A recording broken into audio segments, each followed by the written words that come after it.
Hola compañeros, en este video vamos a ver la estructura if, else, else. Esta estructura es una estructura selectiva que permite preguntar por varias posibilidades en un mismo evento. Por ejemplo, el día de la semana. Puede ser lunes, martes, miércoles, jueves, ¿sí? Entonces, a un mismo evento pueden haber varias opciones.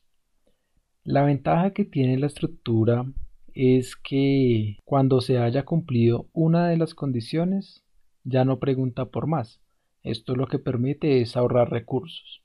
Si ninguna de las preguntas se cumple, opcionalmente se puede dejar un else al finalizar la estructura como última opción para que se ejecute un proceso.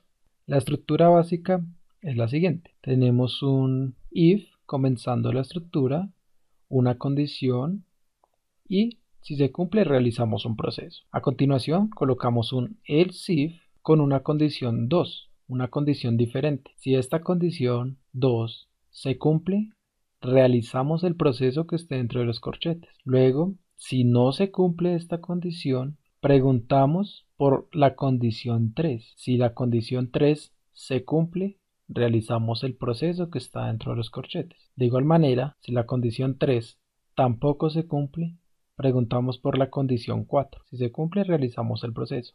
Si ninguna de las condiciones anteriores, la condición 2, 3, 4, si ninguna de ellas se cumple, entonces por default, por defecto, vamos a decir que se ejecute este proceso.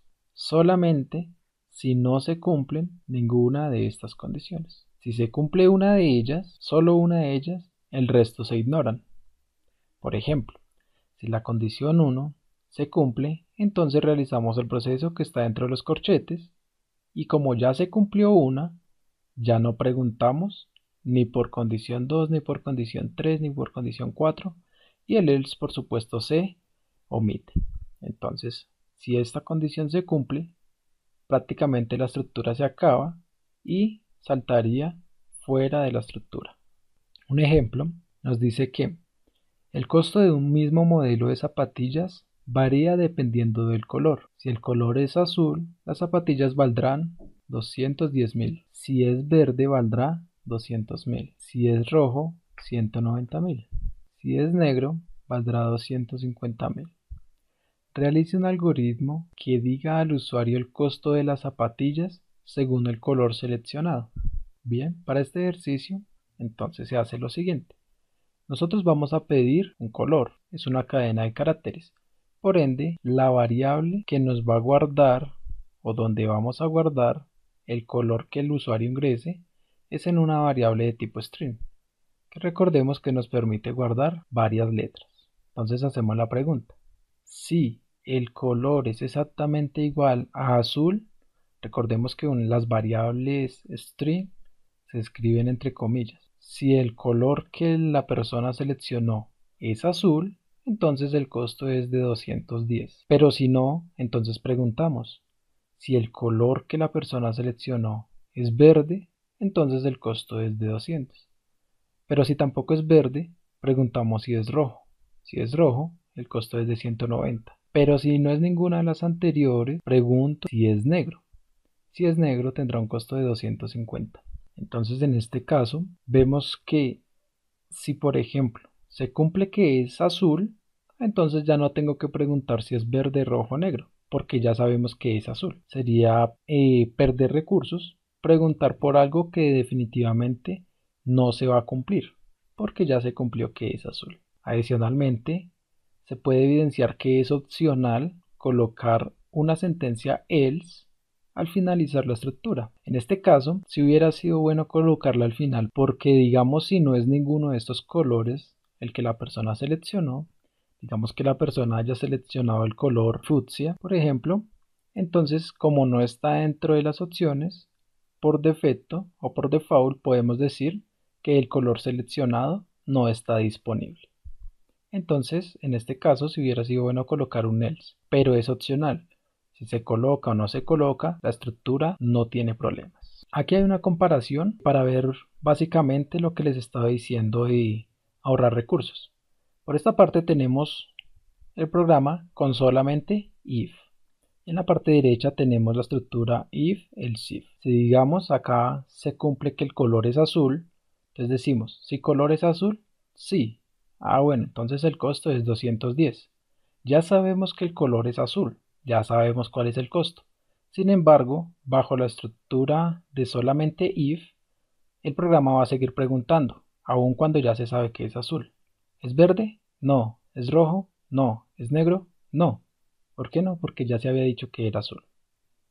Por esta parte, si el color es azul, entonces sabemos que el costo es de 210 y no pregunta por ninguno de los otros. Los omite porque ya sabe que es azul.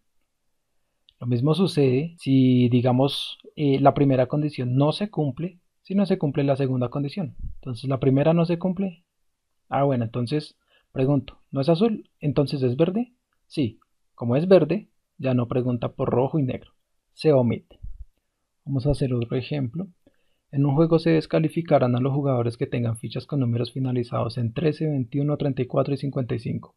Realizar un algoritmo que pida al usuario el número final de su ficha y determinar si es o no descalificado. Básicamente lo que me están diciendo es que pida al usuario el número, lo guardo en una variable de tipo entero y compare si ese número es 13, 21, 34 o 55. Si cae en cualquiera de estos números, ya se sabe que es descalificado. Por ejemplo, pregunta por el 13 y no tiene el 13. Pregunta por el 21, tiene el 21. Entonces se dice que el participante es descalificado y no se pregunta por los otros. Si por el contrario la persona no tiene el número 13, tampoco el 21, 34 o 55, digamos que tiene el número 20, entonces se dice que el participante sigue en el juego. Otro ejemplo dice, para controlar un proceso químico se analiza la temperatura y el volumen. Si el volumen es de 30, 35 o 40 unidades cúbicas, se activará una alarma. Pero si la temperatura es de 55 grados Celsius o más de 60 grados Celsius, entonces se detendrá el proceso. Realice un algoritmo que permita activar la alarma o detener el proceso. Aquí básicamente lo que quiero enfatizar es que para la estructura if-else-if es posible analizar dos variables distintas. Por ejemplo, en las primeras tres opciones estoy analizando el comportamiento del volumen. Entonces, si volumen es igual a 33, a 35 o a 40. Si se cumple una de ellas, pues ejecuto lo que se activa la alarma y no pregunto por el resto, como lo hemos visto anteriormente. Sin embargo, también estoy analizando la temperatura dentro de la misma estructura if-else-if. Esto es importante, ¿por qué? Porque en la próxima estructura selectiva que vamos a ver, no es posible revolver dos variables en la misma estructura. En este caso, pues tenemos en la misma estructura la variable volumen y la variable temperatura. Hasta aquí este video. Muchas gracias por su atención. Hasta pronto.